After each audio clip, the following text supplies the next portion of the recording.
with me. Let's go! Prepare the chicken. Siyempre, patatas. Kailangan natin yan.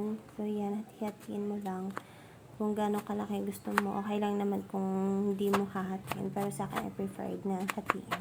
Para mas okay siya. Mas madaling maluto. Ayan. So, parang 4 lang ata yung ginamit ko dito patatas. So, ayan. Buksan lang natin yung kalan. Siyempre, at painitin ilagay yung ating chicken and then potatoes. Magbati ng itlog. 2 yung itlog na ginamit ko dyan. Lagyan mo lang ng paminta at kung ano pang seasoning na gusto mo. Tapos yan na nga. So, luto na yung chicken natin. So, hihimay-himayin mo lang siya. Of course. Kung may food processor ka, okay. Lagyan ng paminta. And then, halu-haluin lang yan mga day. Ganun lang kadali. Tapos, lagyan mo lang siya ng mamaya ng, of course, ng flour. And then, ilagay na natin yung pinakuluan din nating patatas. Smash nyo lang yan. So, yan kasi na-smash ko na siya. And then, after, pagkahalu-haluin mo lang siya.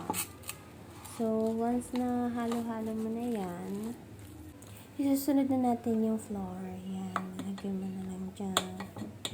So, 1/4 cup yung ginamit ko dito. Kasi, 6 atang drumstick yung nagamit ko. Yan, halo-haloin mo lang siya ulit. Tapos, after, ganito na yung magiging itsura niya. So, pwede mo na siyang i-form doon sa buto ng drumstick. O, ganito lang siya. Kadali. Tapos, syempre, alam nyo naman, may binati tayong itlog kanina. So, gagamitin natin yun.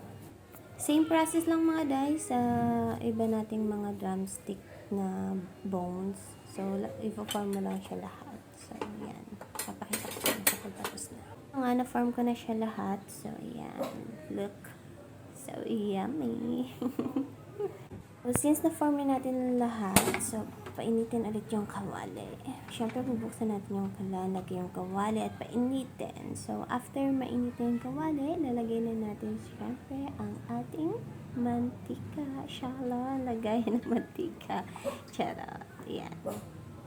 So, maganda sana deep fry, pero sa akin mas preferred ko na hindi na since luto naman na siya.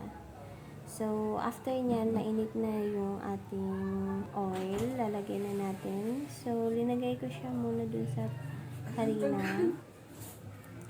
Parang cornstarch nga yung gamit ko mga dye. Tapos, yan, lagay mo lang dun sa itlog. Tapos, after paikutin sa itlog, lalagay mo na yan yung breadcrumbs. So, same process lang hanggang sa maluto mo lahat. So, papakita ko ulit sa inyo yung result. So, dip muna natin. Ay, hindi pala siya dip. So, lagyan na muna natin yung ating gagawin. Shala! Yan na, yan. Ito na nga mga day. Final na! Yan na, lutong-luto na siya. Eat well! Bye-bye!